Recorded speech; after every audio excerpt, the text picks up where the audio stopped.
તમારા બેન ક્યારે જવાનું? બેન જતા રહેશે ને બહુ જલ્દી.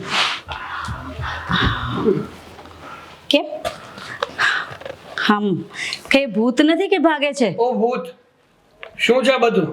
આ બધું શું છે? આ બધું હા અત્યાર સુધી તો બહાર મળતા હતા, હવે ઘરે લઈ આવી મળવા માટે. બસ હવે બસ બહુ થઈ ગયું તમારા લોકોનું.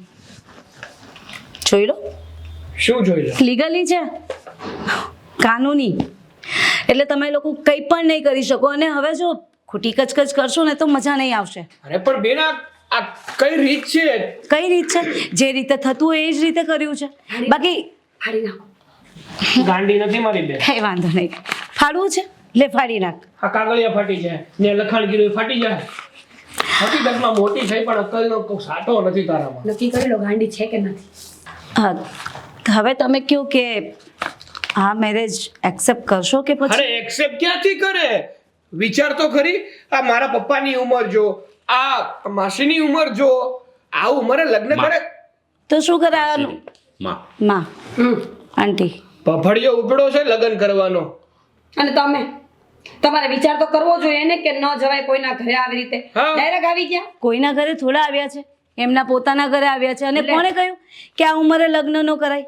આ ઉંમરે લગ્ન ન થાય તો શું થાય? અરે પણ પપ્પા થોડુંક તો વિચારવું હતું ને, સમાજમાં આપણી બદનામી થશે. અરે કોઈ એમ કહેશે કે જીતુભાઈએ આ ઉંમરે 55 વર્ષની ઉંમરે લગ્ન કરાવી છે. હા તો અરે 55 વર્ષે કોઈ એકબીજાને સાથની જરૂર ના પડે? અરે સાતને મુક તડકે 55 વર્ષે છે ને એના છોકરાના લગ્ન થાય. લોકો 80 વર્ષની ઉંમરમાં પણ લગ્ન કરે છે. લોકો તો કૂવામાં પડે, આપણે પડવા જવાય? બસ કરો ને. પહેલું જે એકલું જીવન જીવતું હોય ને એને જ ખબર પડે કે જિંદગી કેમ જીવાય છે. પપ્પા સાથે બેસીને એકેય વખત તે વાત કરી કોઈ દિવસ? પપ્પા સાથે બેસીને ક્યારેય વાત કરી દે કે પપ્પા કેટલા એકલું ફીલ કરતા હશે, કે આંટી એકલા રહે છે? અરે એકબીજા મળી ગયા, એકબીજા સાથે ફાવે છે, રહેશે તો તમને શું વાંધો છે? જો તમને લોકોને એક વાત કરવા માંગુ છું. મારે અને તમારા પપ્પાએ લગ્ન નહોતા કરવા, તો હું કેમ કીધા? પણ વાત એમ હતી કે અમે બંને એકબીજાનો આ ઉંમરે સહારો બનવા માંગતા હતા. મારે તો જે દિવસે નેહા મારા ઘરે આવી એ દિવસે જ મેં ના પાડી દીધી હતી. પણ પછી તમારા પપ્પાને મળી, 1-2 વાર બીજી વાર મુલાકાત થઈ અને નેહાએ કીધું કે જો નામ વગર સંબંધ બદનામ થાય એના કરતાં જો સંબંધને નામ જ આપી દેવામાં આવે તો આ ઉંમર હોય કે કોઈ પણ ઉંમર હોય, સ્ત્રી અને પુરુષ મળે ને એટલે લોકો શંકાની નજરે તો જોવે જ.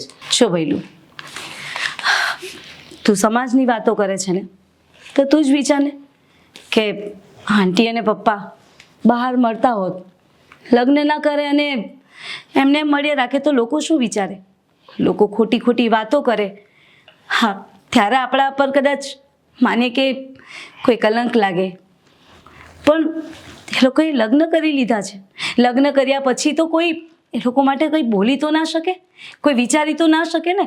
આપણા ઘરમાં હશે, આપણી સાથે હશે, અને સારું છે ને, આપણે તો ખુશ થવું જોઈએ કે આપણા પપ્પા ખુશ છે, એમની સાથે શાંતિથી જિંદગી વિતાવી શકશે. તમે બંને એક વખત વિચાર તો કરો. એક વાત કહું, તમને લોકોને એમ હશે કે મને આ ઘરથી કે આ બધી વસ્તુથી, તો આ બધી મોહમાયા નથી. ભગવાને બધું મને આપ્યું જ છે.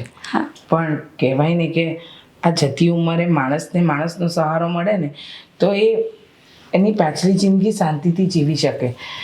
મારે કોઈ અહીંયા ઘર પર આવીને સાસુ બનીને રાજ નથી કરવું. હું તો મા બનવા માગું છું, અને મા બનીને તમારા બધાની સાથે હળી મળીને રહેવા માગું છું, બીજું કંઈ નહીં. મીરા ભાભી, એક વખત તો વિચારો તમે. માનો કે આપણે જ એકલા હોઈએ, આપણી સાથે જ કોઈ ના હોય, તો તમે આખી જિંદગી કેવી રીતે વિતાવી શકો? અને આ કંઈ એટલી મોટી એજ નથી એમની કે લગ્ન ના કરી શકે. 55 વર્ષ એટલે કંઈ ના કહેવાય. કરી શકે છે વ્યક્તિ લગ્ન. 55 વર્ષ પછીની અડધી ઉંમર હજુ બાકી છે એ લોકોને જીવવાની. કેમ વ્યક્તિ સપોર્ટને સહારા વગર જીવશે? એક વખત શાંતિથી વિચારો, અને જો છતાંય તમને ના મંજૂર હોય તો આ ઘર છોડીને તમે લોકો જઈ શકો છો. ના ના, હવે એવી થોડી વાત છે કઈ.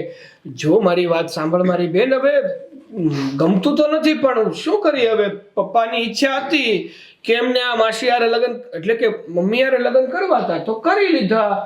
હા, અમને કોઈ વાંધો નથી. રહ્યો શાંતિથી. હા, ખોટી મગજમારી ન કરતા. તમે ચિંતા ના કરો, બસ થોડો ટાઈમ એ લોકો પણ એક્સેપ્ટ કરી જ લેશે.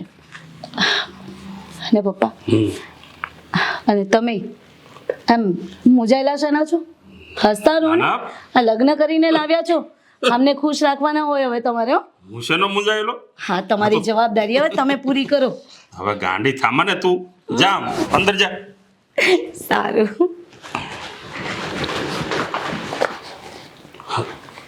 જો ખુશ તો છો ને તું? જો બધા ધીરે ધીરે માની જશે, ઉપાધિ કરતી નહીં, અને તું પણ બધા સાથે હળી મળીને રહેવા મળજે. હા,